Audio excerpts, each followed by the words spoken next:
હરિ પરમ પૂજ્ય પ્રેમ સ્વરૂપ સ્વામી મહારાજના 79મા પ્રાગટ્ય દિવસ નિમિત્તે આત્મીય બાઇક રેલીનું આયોજન કરવામાં આવ્યું। મર્યાદા પુરુષોત્તમ ભગવાન શ્રી રામચંદ્રજી નિજ મંદિરમાં બિરાજમાન થશે એ પ્રાણ પ્રતિષ્ઠા મહોત્સવનો દિવ્ય સંદેશ ઘર ઘર સુધી પહોંચાડવા માટે સંસ્કારી નગરી વડોદરામાં આત્મીય બાઇક રેલીનું ભવ્ય આયોજન કરવામાં આવ્યું હતું, જેમાં ભગવાન શ્રી રામના પ્રાણ પ્રતિષ્ઠા મહોત્સવને સાચી દિવાળી ગણાવીને સૌને ઉમંગભેર ઉજવણી કરવા આહ્વાન કર્યું હતું।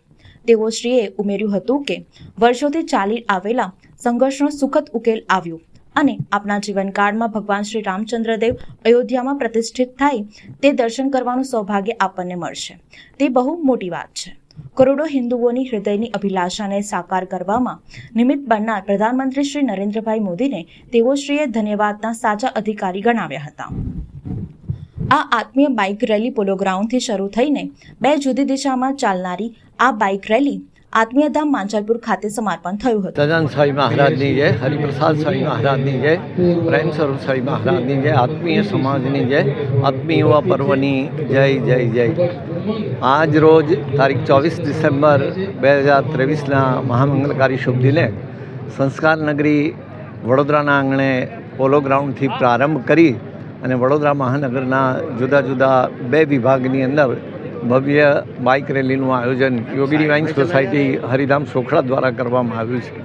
આ રેલીનો મુખ્ય ઉદ્દેશ આગામી તારીખ 27 ડિસેમ્બરના રોજ તીર્થધામ હરિધામ સોખડામાં ભવ્ય યુવા મહોત્સવ જે ઉજવાઈ રહ્યો છે, જેમાં હજારોની સંખ્યામાં યુવાઓ અને દેશ વિદેશના ભક્તો ઉપસ્થિત રહેવાના છે, એનું ઘર ઘર સુધી નિમંત્રણ જાય એવો એક શુભ અને મંગલમય હેતુ છે। એની સાથોસાથ આગામી તારીખ 22 જાન્યુઆરીના રોજ સવારના 11 કલાકે શુભ મુહૂર્તે રામલલ્લા નવનિર્મિત શ્રી રામ મંદિરની અંદર બિરાજમાન થવાના છે, ત્યારે તમામ મુમુક્ષુઓ, તમામ ભાવિક ભક્તો એકત્ર થઈ અને રામલલ્લાની એ મૂર્તિ પ્રતિષ્ઠા ઉત્સવના જીવન પ્રસારણનો શક્ય હોય ત્યાં સુધી સમૂહમાં ભેગા મળીને મોટા હોલની અંદર મોટા સ્ક્રીન ઉપર અથવા તો એટલીસ્ટ પોતાના ઘરે પણ એનો લાભ લે અને પોતાના ઘર મંદિરને શણગારે, પોતાના ઘર મંદિરમાં દીપ પ્રાગટ્ય કરે, રાત્રે પણ દીપમાલા પ્રજ્વલિત કરે અને ઠાકોરજીને ભોગ ધરાવી આરતી અને એક અદ્ભુત મહાદીપોત્સવ થાય એવા મંગલમય હેતુથી ઘર ઘર સુધી એ સંદેશો પહોંચાડવો એ હેતુથી આજે આ યુવા રેલીનું આયોજન કરવામાં આવ્યું છે, જેમાં 5000 જેટલા યુવાન ભાઈ બહેનો આ રેલીમાં જોડાય અને બંને રેલીના રૂટમાં આશરે 40-40 કિલોમીટર જેટલો સિટીનો એરિયા કવર થાય, એટલે કુલ 80 કિલોમીટર જેટલો એરિયા કવર થાય એવી એ પ્રમાણેનું આયોજકોનું આયોજન છે।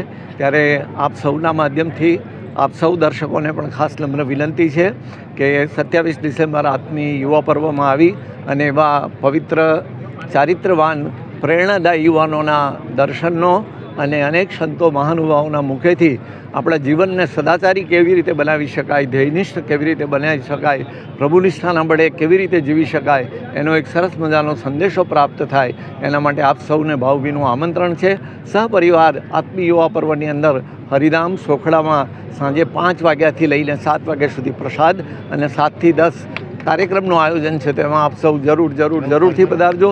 તેમજ 22 જાન્યુઆરીના રોજ આત્મીયધામ માંજલપુર ગુરુવારી હરિપ્રસાદ સ્વામીજી મહારાજે જે અદ્ભુત સંસ્કાર તીર્થ બનાવ્યું છે, ત્યાં પણ સામૂહિક રીતે 2 હોલની અંદર રામલલ્લાની મૂર્તિ પ્રતિષ્ઠાનું જીવન પ્રસારણ કરવામાં આવશે, તો ત્યાં પણ આપ સૌ લાભ લેવા માટે પધારજો અને પુનઃ 22 જાન્યુઆરીનો ઉત્સવ ખૂબ ભવ્યતાથી આપણે ઉજવીએ, મહાદીપોત્સવ તરીકે ઉજવીએ અને ઘર ઘર બધાને પ્રેરણા આપી અને દીપમાલા પ્રગટાવીએ એવી આપ સૌને નમ્ર વિનંતી સાથે અસ્તુ।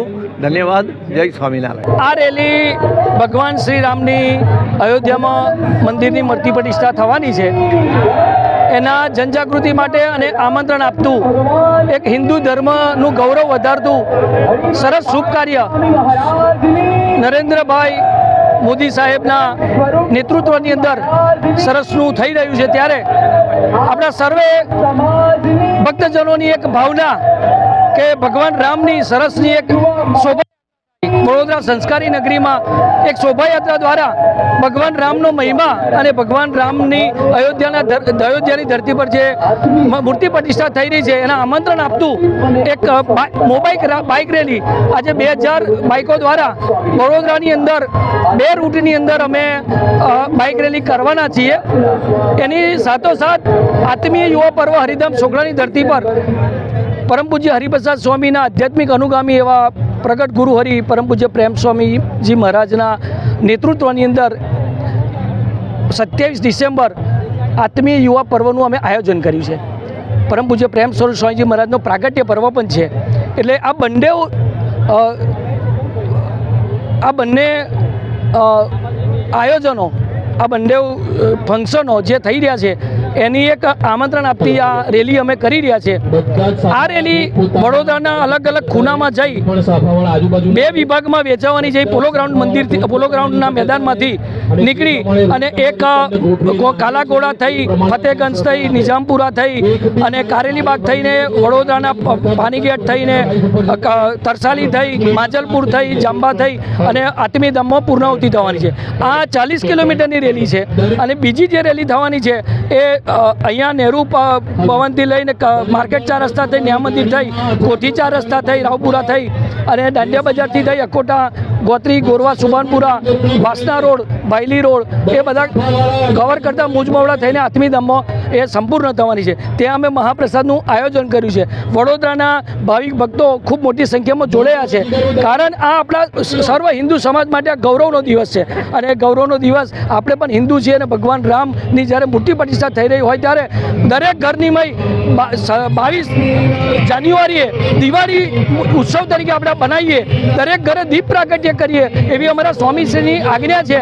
તો અમે સૌ ભક્તજનો ભેગા મળી અને ભગવાન રામનો એક સમયો ઉત્સવ એ દિવાળીના સ્વરૂપમાં અમે 22 જાન્યુઆરીએ ઉજવવા માગીએ છીએ. અને વડોદરાની સંસ્કારી નગરીને પણ અમે એક અપીલ કરીએ છીએ કે આપણે બધા ભેગા મળી ભગવાન રામનો 22મી જાન્યુઆરીએ જ્યારે મૂર્તિ પ્રતિષ્ઠા મહોત્સવ અયોધ્યામાં થાય ત્યારે આપણે બધા અયોધ્યામાં જ છીએ એવી રીતે વડોદરાને પણ શણગારવું છે, આપણા ઘરને પણ શણગારવું છે અને આપણા ઘરને પણ દીપોત્સવી આ પ્રગટાવીને આખું અજવાળું કરવું છે. ભગવાન રામ પ્રગટ્યા છે એનો અનુભવ આપણે એ દિવસે કરવો છે. સાચી દીપોત્સવી આપણી એ છે. તો અમે બધા જ એ ભાવનાથી આજે આ બાઇક રેલી કરી રહ્યા છે. તો સર્વે વડોદરા સંસ્કારી નગરીના ભક્તજનોને અમારી નમ્ર પ્રાર્થના છે કે બધા જ જ્યારે આપણા એરિયામાં રેલી આવે ત્યારે ભગવાન રામનું સ્વાગત કરવા માટે, ભગવાન રામની એ આમંત્રણની રેલીનો અવાજ સાંભળવા માટે, એ પ્રસાદ માનવા માટે તમે બધા પધારજો. જય સ્વામિનારાયણ. અસ્તુ.